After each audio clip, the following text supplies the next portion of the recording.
안녕하세요. 최원철의 상가몽땅의 최원철입니다.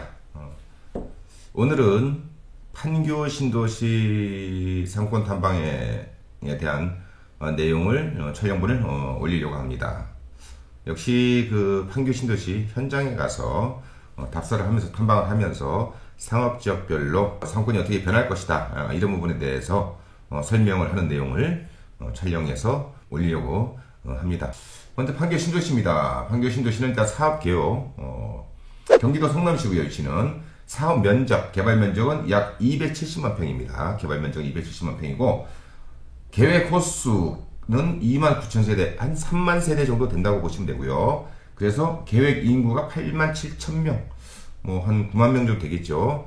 여기에 이제 조금 플러스적인 요인이 뭐가 있냐면 판교 신도시는 판교 테크노밸리가 있습니다. 그 판교 테크노밸리의 현재 근무자 수, 그 판교 테크노밸리 그 홈페이지에 보시면 기업체, 들어온 입주한 기업체하고 근무자 수가 거기 나와 있는데 2018년도 기준으로 약 7만 8천 명 됩니다. 그 7만 8천 명은 일단 여기에서 이 계획 인구에서는 제외입니다.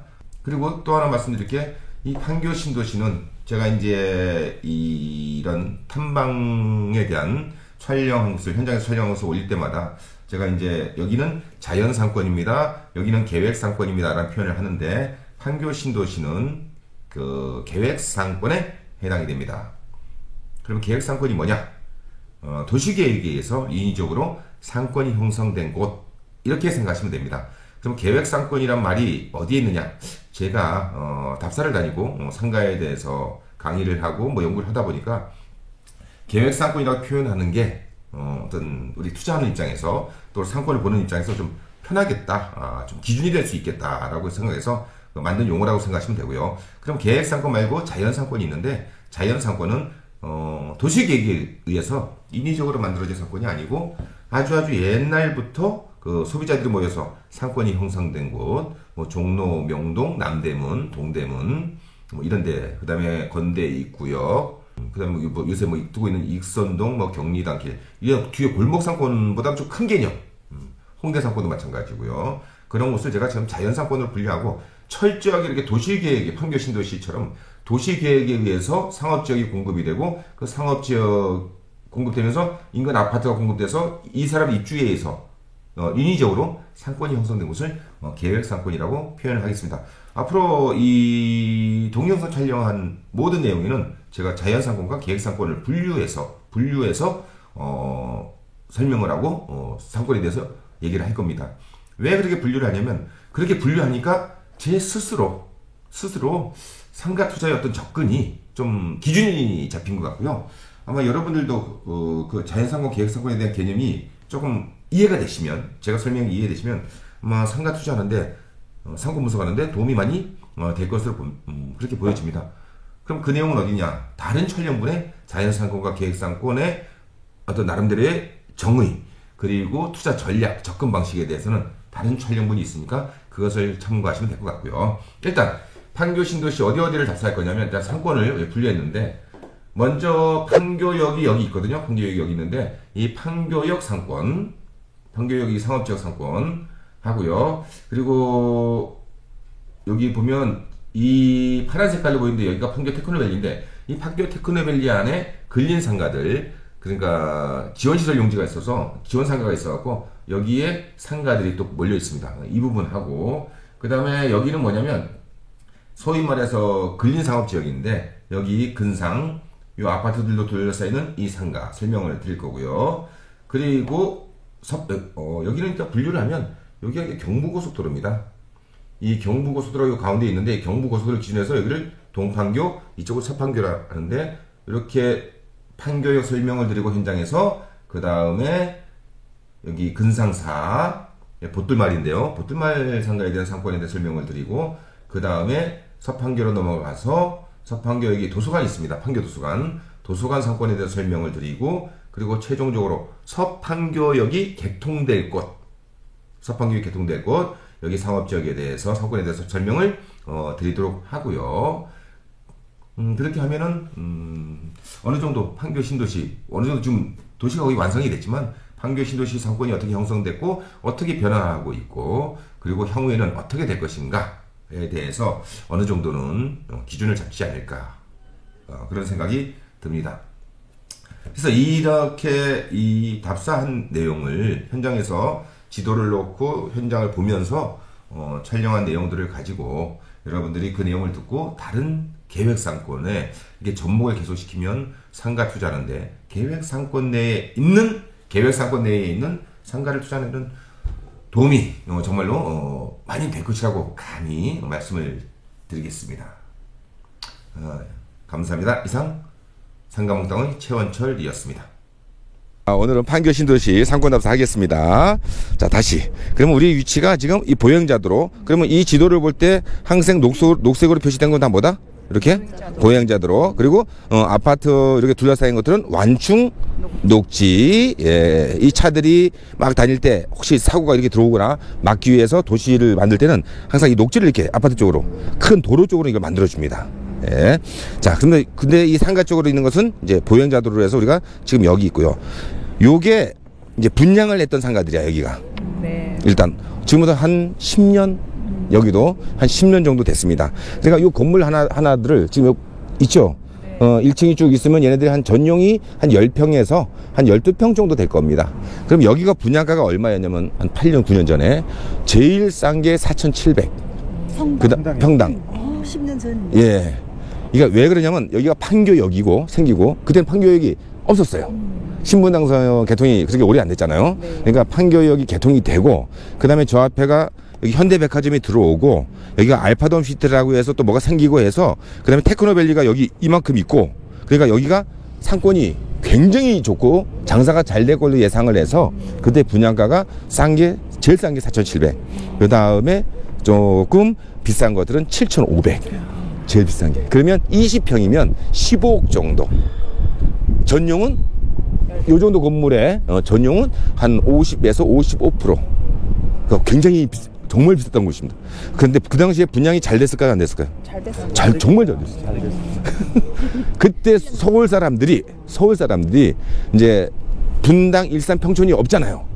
그러니까 판교 신도시가 새로 들어왔고 여기가 경부 고속도로도 있고 서울 외곽순환도로도 있고 교통도 좋고 신분당선 판교역이 생기고 이러이러한 개발 호재 때문에 투자처가 여기밖에 없었어요. 그러니까 이거를 분양을 받았던 거예요. 그러고 나서 아직도 공실 있는 상가가 상당히 많이 있어요. 근데 그러면 왜 공실인지를 제가 이제 설명을 해드리는 거예요. 그게 이해가 되면 다른 지역구도 조금씩 이제 우리가 하면서 자 언뜻 보면 지금 이게 판교 테크노밸리잖아요. 이 뒤에 그 유명한 NC소프트 그 다음에 저기 안랩 안철수 그리고 저기 한글과 컴퓨터 우리 한컴 그러니까 정말 유명한 IT들은 여기 다 들어와 있어요. 그리고 얘네들은 거의 4억이에요. 자기네 건물 이쪽 그 도시를 만드는 데서 얘네들한테 토지를 굉장히 정말 싸게 4억을 짓는 조건으로 그리고 이 4억들에는 상가가 없어요. 그러니까 상가는 아까 이제 우리가 가볼 여기에만 상가가 들어갈 수 있도록 도시계획을 한 거예요. 그러면 여기 근무자가 현재 78,000명이래요. 78,000명이면 광주의 절반 정도 돼요. 그러면 이 사람들이 이걸 타고 저기에서 이렇게 이 보행자 도로니까 이 가운데로 와서 이렇게 해서 여기 개천 요거 다리 건너서 이렇게 갈 거 아닙니까? 그러면 이 자리가 상가가 유동인구가 엄청나게 많을 것 예상이 되잖아요. 그래서 여기가 진짜 인기가 좋았던 라인이에요. 가장 특 A 이해되셨죠? 그런데 현실은 그렇지가 않아요. 왜? 얘네들이 출근할 때는 바삐 지나가고 그러면 우리 직장 다니는 사람들이 소비를 할 때 어디에서 하죠? 이쪽에 근무하는 사람, 여기 근무하는 사람이 회식을 하려고 그래. 그럼 어디서? 가까운 데서, 먼 데서? 가까운 데서. 여기에 가면 없는 게 없어요. 이거를 예측을 했었어야 돼, 맨 처음에.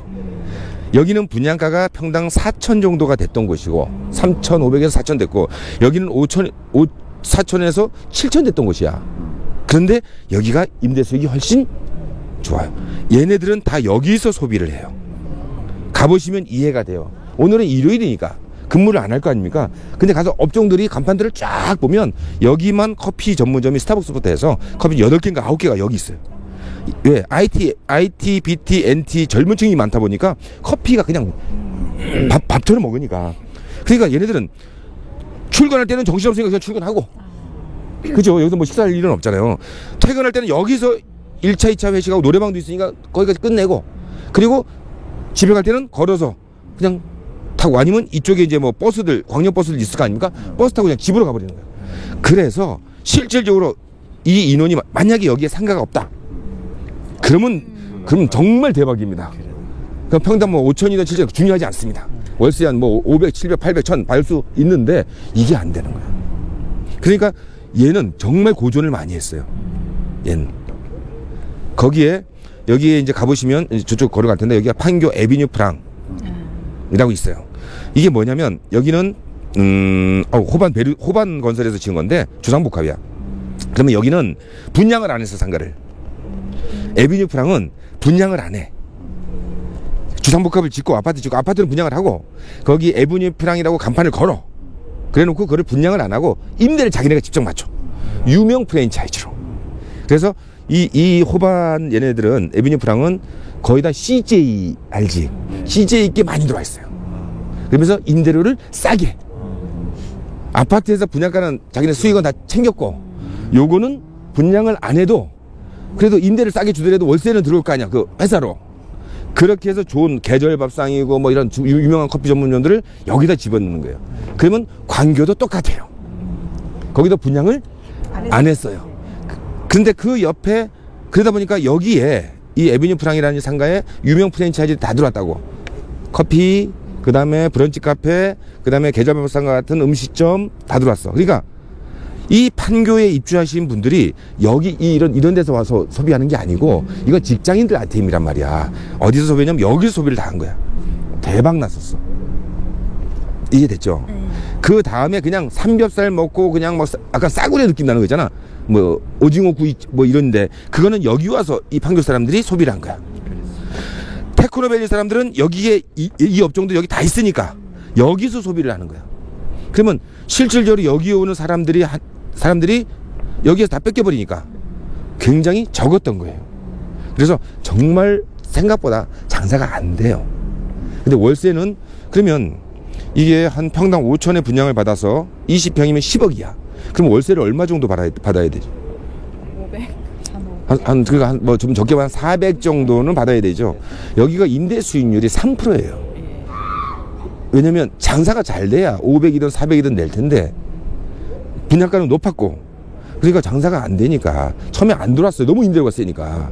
그러다 보니까 안 들어오니까 점점 내려가서 3%대. 3%대면 자연상권 수준이 또 안 되는 거야. 자, 자연상권 기억하셔야 됩니다.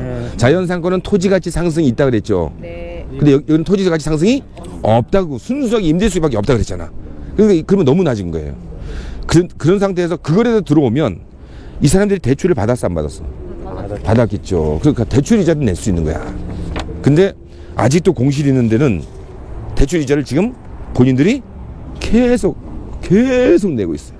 그러면 그냥 보면은 굉장히 좋은 것처럼 보였던 곳들이 이런 것들을 분석을 안 하고 투자를 하면 정말 마음고생을 오래 하게 되는 거고, 분석을 해서 여기보다는 오히려 여기가 낫다고 봤는데 여기 거를 분양을 받은 사람들은 굉장히 오히려 임대 수익은 여기가 5%가 넘어요. 기본이. 업종도 자주 안 바뀌고.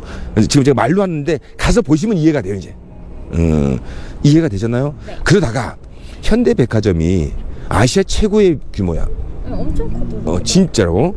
그러면 이 현대백화점은 자기네들이 어디에다 백화점을 짓고 나면 모든 브랜드를 입점시키잖아. 그죠? 힘이 있으니까. 그래서 MD 구성을, 업종 구성을 딱 해. 그런데 얘하고 경쟁이 되는 거야. 에비뉴 프랑하고. 그럼 현대백화점은 이 판교 사람들이, 여기 왔던 사람들을 자기네 백화점으로 끌어당겨야 돼. 그러면 얘보다 우수한 업종으로 임대를 맞춰야 돼. 그래서 그거를 정말 기가 막히게 맞춰놨어요. 음식점, 아니 백화점에 음식점 있잖아. 고급 음식점도 있고 뭐 그다음에 의류 다 있단 말이야. 이게 확 빨린 거야. 그리고부터 여기부터 장사가 진짜 안 되면서 공실이 생기고 재계약 시점에 임대료고 하향 조정이 일어나고. 무슨 말 이해되시죠? 그러면 광교 신도시에서 똑같은 일이 갤러리아 백화점이 생기고 거기 컨벤션 센터가 이제 준공이 되면 제가 진짜 광교 정말 잘합니다, 선생님. 그게 들어서면 어떻게 되냐면 그 롯데 아울렛은 더 죽고요. 근데 롯데 아울렛은 우리가 투자 상품은 아니고 투자 상품은 아니지만 지금도 롯데 아울렛이 거기 장사가 잘 안 돼요. 그 이유는 광교 신도시에 있는 분들이 수준이 높아. 젊은 층들도. 그러니까 그 싸구려를 별로 그렇게 썩 엄마들끼리 그 좀 약간 그래도 에브뉴 프랑을 다니는 수준이지 롯데 아울렛 다니는 수준이 광교도 아니야. 거기도 어떤 아파트 가격이 굉장히 비싼 동네에서 자부심이 굉장히 강한 곳이 광교의 그 젊은 층들 부부들 40대들 그렇거든. 그러니까 거기도 갤러리아 백화점이 생기면 걔네들은 광교 에브뉴 프랑 가는 사람 다 땡겨와야 되는 거야. 소비자들을. 경쟁이에요, 경쟁. 이해되시죠? 그렇게 되면 에브뉴 프랑은 장사가 더 안 돼요. 근데 거기는 투자 상품 분양을 안 했으니까 투자한 건 아니잖아. 근데 이제 장사하는 사람들이 이제 어려워지는 거예요. 그러면 그 옆에 대우 월드 프루지오 마크 원래 안 좋은데 에브뉴 프랑 때문에 안 좋은데 더 안 좋게 되는 거예요.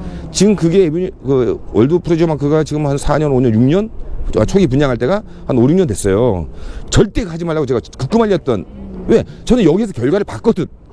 그래서 하지 마라. 상담을 정말 많이 받아요. 어디가 분양을 하고 광고를 많이 하면 그 제자들 중에서 그걸 갖고 와요. 아까 선생님이 번지수를 적어주는 것처럼 여기 이런 게 있는데 이거 분양받아도 됩니까? 그 상담을 해드리는 거거든. 그냥 편안하게. 하지 마라. 지금도 그냥 건물은 기가 막히. 거기에 낚이면 안 돼. 건물이 중요한 게 아니에요. 상가는. 그래서 이 백화점을 다 뺏겨버렸고요. 광교 신도시에도 그렇게 갤러리 백화점이 들어오면 거기 갤러리 백화점에다가 컨벤션에다가 이게 굉장히 규모가 큽니다, 진짜로. 그리고 그쪽에 사람들이 몰리는 호수공원이 원천 저수지. 제가 원천 저수지 때도 옛날에 어릴 때 놀러 갔던 기억이 나는 하여튼 그런 곳이니까 이해가 되셨나요? 지금까지 설명이 지금 역사를 말씀드린 거예요. 그러면 여기는 여기에서 이쪽에도 상가가 있고 이쪽에도 상가가 있잖아요. 그죠? 그럼 어느 쪽이 좋겠어? 여기 1, 이쪽이 2. 요 가운데는 그렇다 치고 이쪽 라인 어디가 상대적으로 상가가 좋겠어요? 어느 쪽이라지 않아요? 여기요. 그래도 아파트 있으니까 아파트 이쪽 배우가 이쪽에 있나? 당연히 기억하셔야 됩니다. 제가 철저하게 어느 쪽? 그렇지. 철저하게 이쪽이 훨씬 낫습니다. 예, 우리가 둘러보면 여기는 요걸 같이 보셔야 돼. 지금 이제 여기 이제 들어오네. NC 소프트 글로벌 R&D 센터 예정. 이게 무슨 자리였냐면 판교 구청 부지입니다. 구청 판교구. 이게 판교 신도시잖아. 그러면 여기는 원래 분당구 판교동야 분당구. 그런데 판교 신도시가 만들어지니까 구청을 새로 만들 계획을 했던 거야. 그래서 분당구에서 판교구가 생기는 자리였었어. 그래서 우리가 구가 나눠지면서 분구라 그러거든. 그래서 여기를 분양을 할 때 판교구청이 들어오면 여기는 사무실 수요, 수요 해서 분양을 해서 인기가 되게 좋았던 곳이야. 근데 지금 가보시면 나대지 공터야. 제 차가 여기 공터에 주차돼 있어요, 지금. 몇 년 동안? 약 10년간. 그래서 여기는 가면 공실이 되게 많아. 약 8년 동안. 여기 분양가 1층이 5천이 넘어요. 근데 왜 구청이 들어오려고 했는데? 왜 그러냐면 분당구에서 이게 나가면 세금, 지방세, 이게 아파트 막 들어서면 취득세 있잖아. 이게 판교구로 다 빠져나가는 거야. 그래서 판교구의 국회의원, 구의 의원이 결사반대한 거야. 판교 주민들하고 아니 분당 주민들하고. 그래서 분구가 아예 안 돼버린 거야. 그러니까 그냥 공터로 가다가 이제 글로벌 R&D 센터가 이제 NC 소프트 쟤네잖아요. 네. 쟤네들이 여기에다가 아마 이제 연구소 같은 거를 또 건물 나중에 질 것 같아. 근데 그 약 8, 9년 동안은 여기를 받으신 분들은 10몇 억씩 투자해서 대출을 끼고 고생을 엄청나게 하고 있는. 경기도청이 그 역할을 한 거예요. 제가 예를 든다면 경기도청이 정말 오랫동안 거기가 공토였지 않습니까? 경기도 그러니까 이것도 관공서고 걔도 관공서예요. 경기도청이 만약에 그 정치적으로 그 뭐 저 김문수 막 이렇게 도지사를 막 정치를 빨리 원래 계획대로 빨리 됐으면 그 앞에 상권이 훨씬 살았었어요. 근데 그 넓은 땅덩어리가 거의 걔도 한 7, 8, 9년 공실에 나대지 공터였지 않습니까? 사람이 아무도 없었잖아요. 인제 준공 시점이 언제라죠? 2020년도. 그러니까 이제 내년에 준공이 되면 근무자들에 의해서 이제 상권이 훨씬 살아나겠죠. 근데 여기는 아예 현재로서는 지금 그냥 공터니까 예정은 돼 있지만 이 예정은 제일 무서운 게 예정이거든. 언제든지 바뀔 수 있는 게 예정이에요. 그런데 보통 이걸 분양을 하는 측, 시행사나 분양대행사 측에서는 이 예정을 갖고 브리핑을 진짜 많이 해요. 이렇게 되면 좋아진다. 근데 우리는 제 입장에서는 예정을 잘 안 믿어요. 왜? 돈은 지금 들어갔는데, 투자를 지금 했는데, 기본 10억을 했는데, 월세가, 그래도 몇 개월 된 월세가 들어와야 될 거 아니야. 이놈의 예정은 정치적이든 어떤 이유 때문에 어떻게 될지 아무도, 그리고 분양을 한 사람들은 떠나고, 누구만 남아? 분양받은 사람하고 투자하고 장사하시는 분만 남는 거거든. 여기까지 전반적으로 여기는 지금 전반적으로 이해되셨죠? 네. 자, 그럼 아까 이쪽이 좋은 일은 여기 배우 수요가 있어서 무조건 배웁니다. 무조건입니다. 그러니까 만약에 이게 이렇게 안 만들어진 상태에서 이 아파트 용지는 나와 있잖아. 그럼 여기를 분양을 해. 여기를 분양을 해. 나는 하나를 분양받을 돈이 있어. 투자할 돈이 있어. 그럼 이쪽으로 가는 게 맞아요. 그래도 만약에 여기를 가더라도 판교역 쪽으로 밑에가 있고 그다음에 이 개천 쪽으로 위에가 있어. 그럼 이 밑으로 가야지. 왜 사람들이 이렇게 동선이 이렇게 잡힐 테니까 이왕이면. 네. 예. 그래서 지금 저희가 어떻게 가냐면 여기에 있으니까 요렇게 해서 요 에브뉴 프랑 쪽으로 가서 에브뉴 프랑을 이렇게 둘러보고 월드 프루저 마크를 보고 이렇게 앞으로 오도록 하겠습니다. 예. 이게 알파돔인가요? 여기 이만큼이 알파돔 시티야. 이만큼이. 근데 이 두 개가 이제 저기 건물이 들어서 가서 이건 설명을 할게. 갑시다.